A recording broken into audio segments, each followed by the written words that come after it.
ଆପଣ ମାନେ ହେଉଛନ୍ତି ନବୀନ ବାବୁ ତଥା ବିଜୁ ଜନତା ଦଳ ପରିବାର ସଦସ୍ୟ। ତେଣୁ ଆସନ୍ତା ସାଧାରଣ ନିର୍ବାଚନରେ ଆପଣ ଏବଂ ଆପଣଙ୍କ ପରିବାର ନବୀନ ବାବୁ ଶଙ୍ଖ ଚିହ୍ନକୁ ଆଶୀର୍ବାଦ କରନ୍ତୁ। ବିଜୁ ଜନତା ଦଳର ବିଧାୟକ ପ୍ରାର୍ଥିନୀ ଶ୍ରୀମତୀ ସୁଜାତା ସାହୁ ତଥା ସାଂସଦ ପ୍ରାର୍ଥିନୀ ଶ୍ରୀମତୀ ସରିତା ସେଠୀଙ୍କୁ 2 ଥର ଶଙ୍ଖ ଚିହ୍ନରେ ଭୋଟ ଦେଇ ଜୟଯୁକ୍ତ କରିବା ପାଇଁ ଆମେ ଅନୁରୋଧ କରୁଅଛୁ। ସାର୍ ଆପଣଙ୍କର ବହୁମୂଲ୍ୟ ସମୟ ଆମକୁ ପ୍ରଦାନ କରିଥିବାରୁ ଆପଣଙ୍କ ଧନ୍ୟବାଦ। ଆପଣଙ୍କ ଦିନଟି ମଙ୍ଗଳମୟ ହଉ। ଶୁଣନ୍ତୁ କିଏ କିଏ ଠିଆ ହେଲାନି କ୍ୟାଣ୍ଡିଡେଟ୍? ଆଜ୍ଞା କିଏ ଠିଆ ହେଇଛନ୍ତି ଜାଣିହେଲାନି? ବିଜୁ ଜନତା ଦଳର ବିଧାୟକ ପ୍ରାର୍ଥିନୀ ଶ୍ରୀମତୀ ସୁଜାତା ସାହୁ, ସାଂସଦ ପ୍ରାର୍ଥିନୀ ଶ୍ରୀମତୀ ସରିତା ସେଠୀ ଠିଆ ହେଇଛନ୍ତି। ଆଚ୍ଛା, ଏଥର ଆମର ବଧାଇ ଠିଆ ହେଲେ ନାଇଁ କି? ଆଜ୍ଞା ନା ସାର୍, ବବି ଭାଇ ଏଥର ସମ୍ବଲପୁରରେ ଛିଡା ହେଇଛନ୍ତି। ଆଚ୍ଛା, ତାହେଲେ ଇଲେକ୍ସନରେ ଜୁନ୍ 1ରେ 2ଟା ଜିଲ୍ଲାରେ ଜିତିବାକୁ ପଡିବ। ସବୁ ଦଳର ଭଲ, ଦଳର ସବୁ ଭଲ, ଗୋଟିଏ ଡିଷ୍ଟର୍ବ ପାଇଁ ଲୋକ ସମସ୍ତଙ୍କର ନାରାଜ ଅଛି ବର୍ତ୍ତମାନ। ଦଳର ଏଇଥିପାଇଁ ଦଳ 25 ବର୍ଷ ଶାସନ କଲା ପରେ ଏ ପର୍ଯ୍ୟନ୍ତ ନା ଇଣ୍ଡଷ୍ଟ୍ରିଜ କରେଇଲା ନା କଣ କରେଇଲା, ତାଙ୍କରି ପେଟ ତାଙ୍କର ଭରି ଚାଲିଲେ ଏପଟରେ କିଛି କାମ ହେଇପାରିଲାନି। ଲୋକ ଯୋଉ ଦାଦନ ଖଟିବାକୁ ଗଲେ ସେଇ ଦାଦନ, ସେଥିପାଇଁ ଲୋକଙ୍କର ସବୁ ନାରାଜ ଅଛି।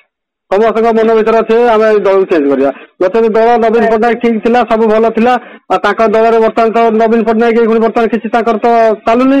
ଆଉ ଯାହା ଚାଲୁଛି ଏମାନଙ୍କର ରାୟ ଚାଲୁଛି, ରାୟ ଚାଲିଲା କିଛି କଥା ନାହିଁ, ଯିଏ ହଉ ଶାସନ କରୁ। କିନ୍ତୁ ଜିନିଷଟା ହଉଛି ଲୋକଙ୍କ ସୁଖ ଦୁଃଖ ଦେଖିଲେ ଲୋକ ତାଙ୍କ ପାଇଁ ଦେଖିବେ। ଆଉ ଲୋକ ଏଇ କାଳିଆ ଯୋଜନାରେ ଆପଣ କୁହନ୍ତୁ ଏଇଥିରେ ପେଟ ମାରିବ, 2000 ଟଙ୍କାରେ 6 ମାସରେ ମଣିଷର ପେଟ ମାରିବ। ମଣିଷର ଯୋଉଟା ଇନକମ ପନ୍ଥା ହାଇଦ୍ରାବାଦ ପଞ୍ଜାବ ସବୁ ଲୋକ କଣ ପାଇଁ ଯାଉଛନ୍ତି? ଆରେ ସେଠିକା ସରକାର ସିଏ କରିପାରୁଛନ୍ତି, ଏଠିକା ସରକାର ଯଦି ନ କରିପାରିବ ଲୋକଙ୍କର କାହିଁ ମନାନ୍ତର ହବ? ମୁଁ ଯୋଉଟା କହୁଛି ଆପଣ ଖରାପ ନ ଭାବନ୍ତୁ, ଏଟା ସମସ୍ତଙ୍କ ପାଇଁ କଥାଟା ହଉଛି। ତ ଆପଣ ଏ କଥା କହୁଛନ୍ତି, ଅସୁବିଧା ତ ସବୁ ଅଛି, କୋଉଟା ଅସୁବିଧା ହଉଛି କି? ଆଉ ଅସୁବିଧା ତ ସବୁ। ଅସୁବିଧା କଣ ଅଛି ଯଦି ଆମକୁ କୁହନ୍ତୁ। ବର୍ତ୍ତମାନ ଅସୁବିଧା ଏଠି ଗୋଟେ ଜବ୍ ର କିଛି ସିଷ୍ଟମ ନାହିଁ। ତାପରେ ସବୁ ପ୍ରକାର ଅସୁବିଧା କଣ ନାହିଁ, ଧର ମନେକର ପାନୀୟ ଦଳ ଏପଟରେ ମୋର ଖାଲି ଏକାଠି କହିଲେ ତ ଅସମ୍ଭବ। ମୁଁ ସମାଜ କଥା କହୁଛି, ସମାଜକୁ ପାନୀୟ ଦଳ ଦବା, ହସ୍ପିଟାଲ ଟା ଭଲ ଭାବରେ ଦେଖିବା। ଏଠି ହସ୍ପିଟାଲ ଅଛି କିନ୍ତୁ ଡକ୍ଟର ତାଙ୍କର ବରାବର ନାହାନ୍ତି। ଆଉ ତ ସବୁ ରକମର ଅସୁବିଧା। ଏବେ ତ ନୂଆ ହସ୍ପିଟାଲ ଅଛି, ବାହାରୁ ସବୁ ଡକ୍ଟର ଆସିକି ରହିବେ। ସେତିକି ହେଇଯାଉ, ହେଲେ ମୁଁ ତ ସେଇଆ ଚାହୁଁଛି, ସେଟା ଜଲ୍ଦି କରେ ଲୋକଙ୍କର ବିଶ୍ୱାସ ପାଇବ, ହଁ ଯାହା କିଛି ଗୋଟେ ସରକାର କରୁଛନ୍ତି। ତାପରେ ମୁଖ୍ୟତଃ କଥା, ଆପଣ ମାନେ ଯୋଉ କଲ୍ କରୁଛନ୍ତି ଯୋଉ ଗ୍ରାହକକୁ, ଏଇ କମ୍ପ୍ଲେନ ଟା ଆପଣ ଉପରକୁ ପହଞ୍ଚେଇବା ଦରକାର। ଆମେ ଏବେ ଯେମିତି ସର୍ଭେ ହଉଛି, ସର୍ଭେଟା ଆପଣ ପହଞ୍ଚେଇବା କଥା। ଲୋକଙ୍କର ପ୍ରାୟ କମ୍ପ୍ଲେନ ଏଠି ଇଣ୍ଡଷ୍ଟ୍ରି ଯାଇ ମାନେ ଲୋକ ଏବେ ତାତିଲେଣି। ଲୋକଙ୍କର ଆଗରୁ ସୋସିଆଲ ମିଡିଆ ନଥିଲା, ଲୋକ ଏବେ ସୋସିଆଲ ମିଡିଆରେ ଜାଣିଗଲେ ନା କଣ ହଉଛି କଣ ନାହିଁ ପ୍ରକୃତ। ତାପରେ ଆମେ ମାନେ, ମୁଁ ତ ଖୁଦ ହାଇଦ୍ରାବାଦରେ ମୋ ଜୀବନ ସେପଟରେ କାଟି ସାରିଲିଣି। ମୋ ଫ୍ୟାମିଲି, ମୋ ଭାଇ ବନ୍ଧୁ, ମୋ ଗାଁ ସାଥୀ ସମସ୍ତେ, ଯିଏ ଛୋଟଟେ ହେଲା 12-14 ବର୍ଷ 15 ବର୍ଷ, ସେଟା କିଛି ନାହିଁ, ସଂସାର କେମିତି ଚଳ, ଚାଲ ପଳେଇ ଚାଲ। ଆଉ ଯଦି ମୋ ରାଜ୍ୟରେ ମୁଁ ଏଠି ଭୋଟ ଦେଇକି ମୁଁ ଯଦି ଯିବି ସେପଟକୁ ଖଟିବା ପାଇଁ, ଆଉ ତାହେଲେ ମୁଁ ସରକାର ବାଛିବାଟା ଅନୁଚିତ। ମୁଁ ଏକଥାଟା କହୁନି ଯେ ହଁ ମୁଁ ତ ସବୁକୁ ଦିଏ, ଆଉ କାଲି ଦିଏ, ଆଜି ବି ଦେବି, କିନ୍ତୁ ମୋ ଦବାର ସାଙ୍ଗରେ କେତେ ଲୋକଙ୍କ ନାରାଜ, ସେଇ କମ୍ପ୍ଲେନ ଟା ସର୍ଭେ ପହଞ୍ଚାନ୍ତୁ ଆପଣ। ନଚେତ ଏଇଭଳିଆ ଖାଲି କହିଲେ ଭୋଟ ଆଗକୁ ଆସିବନି। ଯୋଉ ହାରରେ ନବୀନ ପଟ୍ଟନାୟକର କ୍ରେଜ ଥିଲା ପୁରା କମିଯିବ। ସାର୍ ଆପଣଙ୍କର ଅସୁବିଧା ଯଦି କିଛି ଅଛି ଆମକୁ କୁହନ୍ତୁ, ଆମେ ନୋଟ୍ କରିକି ଆପଣଙ୍କର ଅସୁବିଧାର ସମାଧାନ କରିବୁ। ଅସୁବିଧା ଗୋଟେ ଦେଖ, ବର୍ତ୍ତମାନ ଏଇଭଳି ମୋର ତ ଏପର୍ଯ୍ୟନ୍ତ ଗୋଟେ ଘର, ଯୋଉ ଆମର ଘର ତ ଇନ୍ଦିରା ସିଏ ତ ଛାଡ, ଆମର ପ୍ରଧାନମନ୍ତ୍ରୀ ଦଉଛନ୍ତି। ଅସୁବିଧା ତ ଇଏ ସରକାର ତରଫରୁ କଣ, ଏଇ ଜୋତା ଛତା ଏଇଆକୁ ଦେଲେ କଣ ମଣିଷ ବଞ୍ଚିବ? ଆଉ କଣ ସରକାର କାଳିଆ ଯୋଜନା ଗୋଟେ କଥା କୁହନ୍ତୁ। କାଳିଆ ଯୋଜନା 6 ମାସରେ 2000 ଟଙ୍କା ଗୋଟେ ଆସିବ, ସେଇ 2000 ଟଙ୍କାର ମଣିଷ ସେଇଥିରେ ଚଳିକି ରହିବ ନା? ସରକାର ଯେମିତି ଗୋଟେ ଇଣ୍ଡଷ୍ଟ୍ରି ଲୋକଙ୍କର ସମସ୍ତଙ୍କ ପାଇଁ ସମସ୍ତ ସମାଧାନ କରନ୍ତୁ। ସରକାରର କିଛି ଗୋଟେ ରୁଲ ଯୋଜନା, ବେକାରୀ ଯୁବକ ଯୋଉ ପାଠ ପଢିକି ସବୁ ପଳଉଛନ୍ତି ଦାଦନ ଖଟିବା ପାଇଁ, ତାଙ୍କ ପାଇଁ କିଛି ଗୋଟେ କରନ୍ତୁ। ସିଏ କିଛି ନାହିଁ। 25 ବର୍ଷ ଆପଣ ଶୁଣନ୍ତୁ, 25 ବର୍ଷ କଣ ଟିକିଏ ହେଲାନି? 25 ବର୍ଷ ଗୋଟେ ଯୁଗ ଗଲାଣି। 25 ବର୍ଷର ଧର ନବୀନ ପଟ୍ଟନାୟକ ସିଏ ଭଲ ଥିଲେ, ତାଙ୍କ ଗୋଟେ ଶାସନ କଣ୍ଟିନ୍ୟୁ ବି ଚାଲିଲା ମାନେ ଏଇ ଧନ୍ଦା ରହିବ ଆଗକୁ। କାହିଁକିନା କେହି କାହାକୁ ମାନିବେନି ଏଠି। ପୋଲିସ ପ୍ରଶାସନ ସବୁ ତ ତାଙ୍କର। କାରଣ ମୁଁ ବି ହେଲେ ବି, ମୁଁ ଯଦି ଶାସନ କରିଥାନ୍ତି ମୋର ବି ସେଇଭଳିଆ କ୍ରେଜ ଥାନ୍ତା।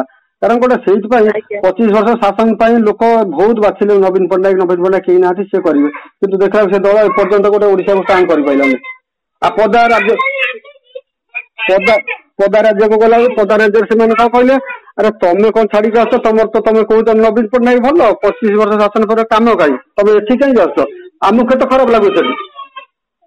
से कथा बुझंतु खाली भोट कथा किसी कथा नहीं भोट आम दौचु देवु आम खंडे भोट रे किसी आम 50 जन को आगुरी कहीकि दौलु कि एवं कौन इच्छा छाड़गला है दरकार नहीं से सब किसी ये सरकार आसी कौन आम फायदा होगी ये मन भर समस्त आसला सब चापी चुपिक अच्छा देखिए एक कथा भी कहूँ आपको जब यही कथा गुरा समाधान करके सरकार को ऊपर निर्देश नियंतु ये कथा जो लोक कहे हाँ आम ये इन्वेस्टिंग करूँ ये करूँ ताहले लोक किसी गोटे प्राय time make in India make in Odisha सब हूँ किसी कम रोनी से लोकर गोटे मनोभाव आसला यही कथा गुरा ऊपर जनातु भोटा एथर शुणु भोटा एथर अच्छी तुरंत यही कथा जब न्यूज रे पांड्यान सार हूँ नवीन सार हूँ किए भी जब डिक्लेयर करदेव हाँ आम एथर जहाँ भूल यही थर आम आसू यही थर आसू पक्का लोक को निजुक्ति देमु कि कंपानी आणबू जहाँ कर यही कथा जब रहा लोकर मन गोटे अलग प्रकार रचेत लोक खाली हाँ हाँ मारदेवे ठीक काम बेले देखिए जाजपुर गड़ आमर थी ना जाजपुर केन्द्रापड़ा एपट पूरा गड़ थी कौटा आम बीजेडी कितु एथरे भी बर्तमान 7टा निर्वाचन बदल बर्तमान देखिए मुझे कथा कहूँ आगु 4-3 3-3 भी पारे कारण कहीं सरकार भाविया दरकार ना कथा सब कौन हूँ कहीं मोर केस कमुची थे भी आम आंचलिक दल ना आम भारी बीजेडी सपोर्ट करूँ सत्य कथा तो आम आंचलिक दल ना आंचलिक दल थे कटिगला मैं जानता आसिया मुस्किल होता भी भाव से ऊपर को कम्प्लेन करता आप ऊपर कम्प्लेन खाली आम मान कहीदेले कई भोट देवे आजिकल लोक सब ये पाठ पाठ पढ़ी सब चालाक सोशल मीडिया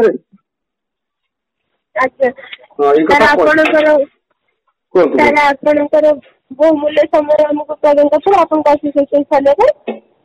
ठीक अच्छे धन्यवाद यही कथा ऊपर जन यथा शीघ्र ये सर्वे न पहुंचला पर्यटन आपन धर पैसा मिलगला आप फोन करदे कि कम किसी सरकार थे चलगला मैंने कम सरीगला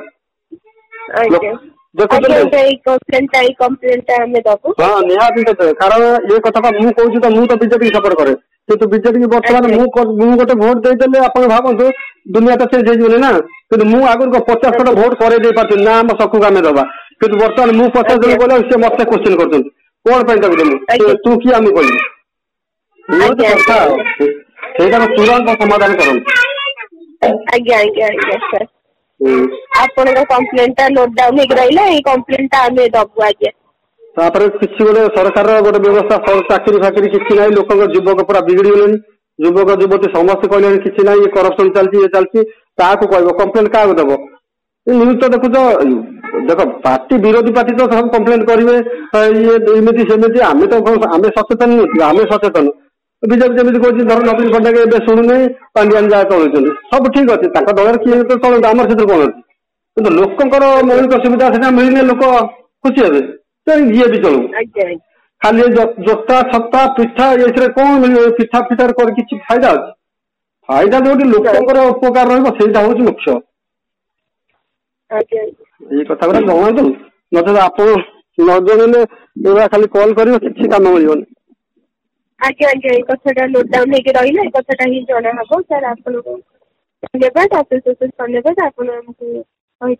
कथी हाँ ये कथा मुझे कहूँ भल पाई जेहेतु आम दल मुझे ये कथा कहूँ मुझे दल को भारी सपोर्ट करे कि सपोर्ट करने भितर पिला जहाँ भी फोन कला से मो भाया बर्तमान अत्याचार बढ़िया कथा तुम कर प्रकृत जिनसा भाविला सत्य कथा सी से कथा कहते सी से कथा कहते बर्तमान तू जाइचु दादन खटिया तो छुआ भी जीवे जदि सरकार को आम देवे आगू आहरी भी सब जीवे ओडिशा किए क्रेज रखी परिवार बंचब आउ लोक बाकी हटिका लोक सी मरिए ये कथा हिसाब से आप कम्प्लेन रखु कहतु नचेत जाजपुर निर्वाचन मंडल भी बर्तमान 4-3 हो लोक मन मान सब अच्छी भाया आज्ञा आप दिन मंगलमय शुभमय रोच नमस्कार धन्यवाद सर धन्यवाद आज्ञा।